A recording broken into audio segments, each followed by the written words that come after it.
So what we've got here is a little 555 timer circuit. Very basic circuit, one that everyone really should know. So this itself is the 555 timer.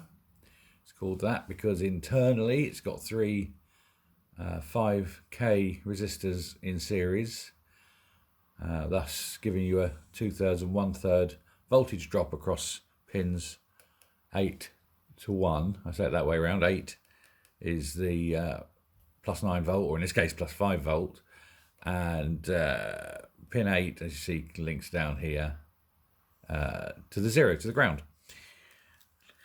So we've put in a resistor between pins 7 and 6, and that's there, 7 and 6, and a resistor between 7 and the plus 5 volts.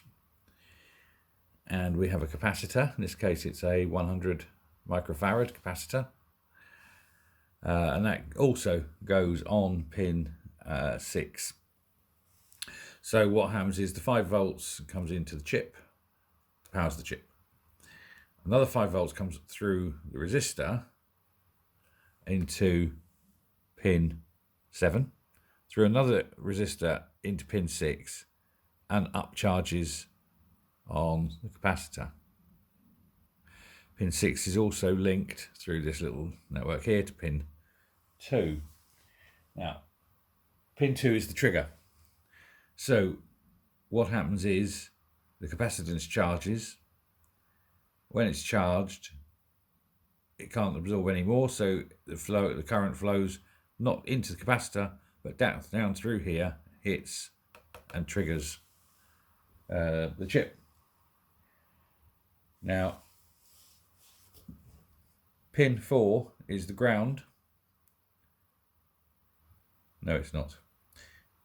Pin 4 is a charge, sorry, and that's the reset. But this is normally low, so you need to keep the charge into pin 4 so that it will reset after it's sent the signal to pin 3.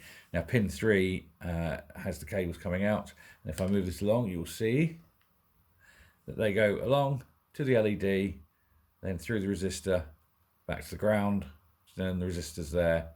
I think this is a 1k resistor, and that's just there just to protect the LED, because if that went straight through, pull too much current, and you'd get that little delicate waft of smoke leaving the LED, and that would be the end of the LED. And although they're cheap, it's a pain in the arse having to keep buying one.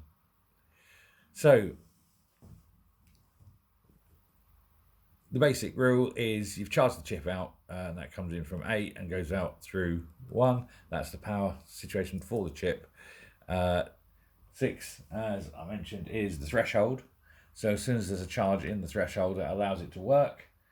So once it's worked, it flashes the light. Then that discharges, and that discharge power comes out through the output on pin 3 into there. Now let's look at it working. So I'm going to put the power on it, and we'll move it up, and you will see on and off, and on and off, and on and off. And the reason that's doing that is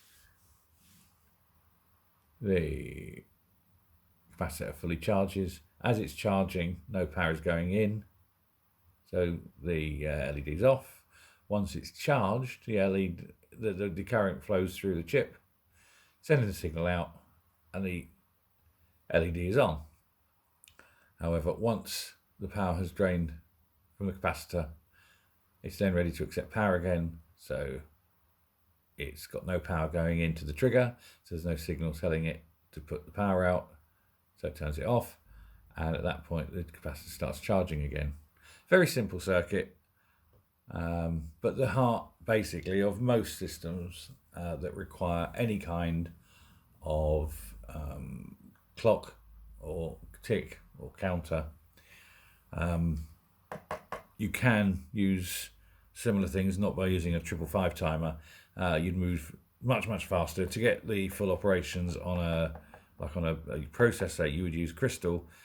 This, as you see, is about once a second. So this is a 1 hertz, but on a crystal you'd have 2.5 million hertz, 6 million hertz, something like that. So a lot quicker. Anyway, nice little circuit, easily explained. Hope that's been fun for you all.